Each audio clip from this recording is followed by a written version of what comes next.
হয় কিছুটা তেমন লোকসান হয় না, কিন্তু জাতির শরীর খারাপ হয়ে যায় একটা কিছু গেছে। আর জাতির যদি কারেক্টার নষ্ট হয়ে যায়, জাতি has lost the most important asset, national corrector. এবং আমি যদি ইতিহাসকে যাচাই বাছাই করি, একটু মনোযোগ দিয়ে দেখি, Soviet union most powerful bipolar world, America, Soviet union, corruption collapse. Pakistan এখন কলাপস করে যাচ্ছে, তারা কিন্তু করাপশন থেকে বেরোতে পারে না। আমি পাকিস্তানে গেছি ইন দ্য ইয়ার 2000, না সরি 1994। তো ওখানে আমার এক অফিসার বলতেছে যে যখন আমাদের দেশের লোকজন এত করা, মানে মন্ত্রী মিনিস্টাররা যে কোনো সময় ন্যাশনাল ইন্টারেস্ট বিক্রি করে তার পার্সোনাল ইন্টারেস্টের জন্য। তাহলে তোমার পকেটে কী জিনিস ভাই? বেলসেনার প্যাকেট, ইজ ইন অথরাইজ মানে ইম্পোর্ট, তো না আফগানিস্তানের স্মাগল জিনিস। তো তোমার ক্ষমতা আছে এটুকু স্মাগলিং করা, এটুকু অন্যায় করা, দেশের বিরুদ্ধে একটা স্মাগলিং আইটেম কিনা তুমি করছো, ওই বেটার ক্ষমতা আছে দেশ বিক্রি করা, সে করতেছে। তফাৎটা কোথায়? কোনো তফাৎ নাই। তারপর বলছে তুমি লাহোরে যাও না? না, লাহোরে যাই, তুমি ঘুরে আসো। কেন? দেখবা কিরকম ডেভেলপ। আমি তোমাদের সাথে আলোচনা করতে আমি বুঝতেছি তোমাদের কোনো ডেভেলপমেন্ট হয় না এই দেশের পর থেকে। দেশের একটা অঙ্গ চলে গেছে, যে আমার যে পরিবর্তন হওয়া দরকার জাতির মানে চেতনাতে, ওই তো পরিবর্তন তো নাই, সেম তো আছে। এবং তার রেজাল্ট হইতেছে এখন এখন মোটামুটি আবার 71 সালের নমুনা দেখা যাচ্ছে ওই দেশে, দেখে যাবো। আমরা যে কাজটা করব, কেন একটা জাতি ভেঙে যায়, কেন একটা জাতি কলাপস করে। একটা আর্টিকেল ছিল quantifying loyalty and its need for homogeneity, যে আমরা আনুগত্যতা কোয়ান্টিফাই করা, মার্কিং করা, নাম্বার দেওয়া, এবং এটার হোমোজিনিটি কেন দরকার। দেশকে টিকে রাখতে গেলে এটা যদি হোমোজিনাস না হয়, ওই দেশ টিকবে না। যত শক্তিশালী হোক, আমেরিকাও টিকবে না, ভারতও টিকবে না, যদি তারা হোমোজিনাস না হতে পারে। আর হোমোজিনাস কীভাবে হয়? বাংলাদেশের মানুষ ফিজিক্যালি এত হোমোজিনাস পৃথিবীতে খুব কম দেশ আছে। সব বাঙালি, সব মুসলমান, 90% মুসলমান আর 95% মুসলমান, বাকি সব হিন্দু। কিচ্ছু যায় আসে না, সবাই বাংলা কথা বলে, সবাই বাংলা কথা বলে। এত হোমোজিনাস একটা জাতি কন্টিনিউয়াস টার্মোয়েলের ভিতরে আছে গত 50-52 বছর। তার মানে physical homogeneity is not enough, এটা হতে হবে সাইকোলজিক্যাল হোমোজিনিটি। এবং সাইকোলজিক্যাল হোমোজিনিটির নমুনা বলি আমি, এই ভারতে প্রশিক্ষণ করতে গেছে সেনাবাহিনীর একজন অফিসার, তো নেম ট্যাগ হয় না, সেনাবাহিনী নেম ট্যাগ থাকে, উপরে হিন্দি, নিচে ইংরেজি।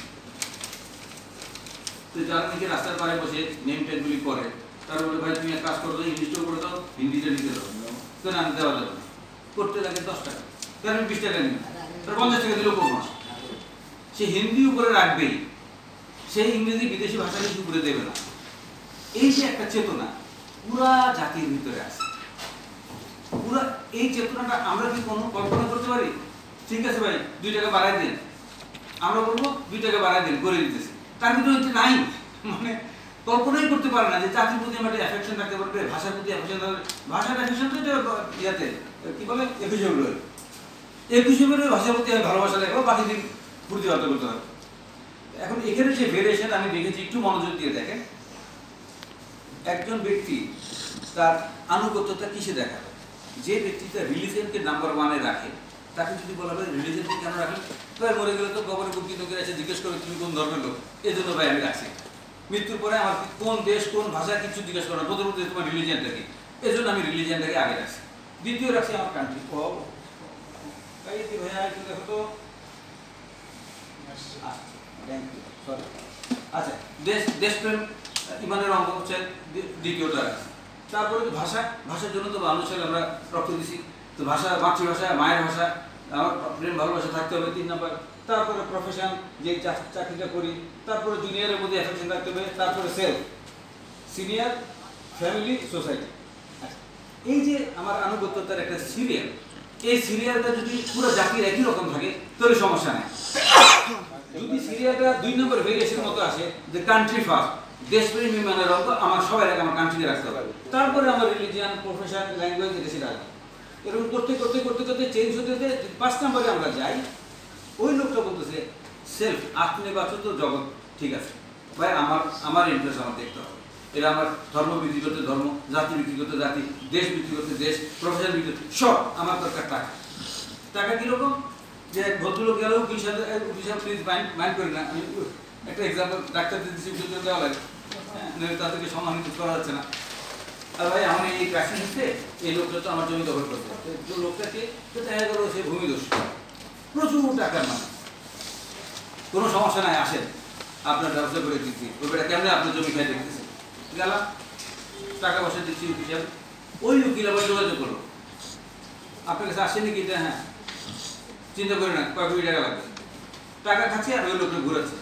হ্যাঁ, এটা কিন্তু লেটেস্ট একটা আমি যে ফাইন্ড আউট করছি, কয়েকদিন আগে বিশেষ একটা কাজে আমার উকিল পাড়ে যাওয়া আসা করতে হয়েছে, তো দেখলাম যে সব একসাথে হয়ে গেছে।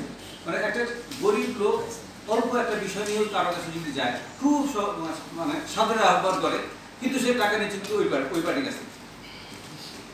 সবাই না, এখনো ভালো ফেরেস্তার মতো উকিল আছে দুনিয়া আছে।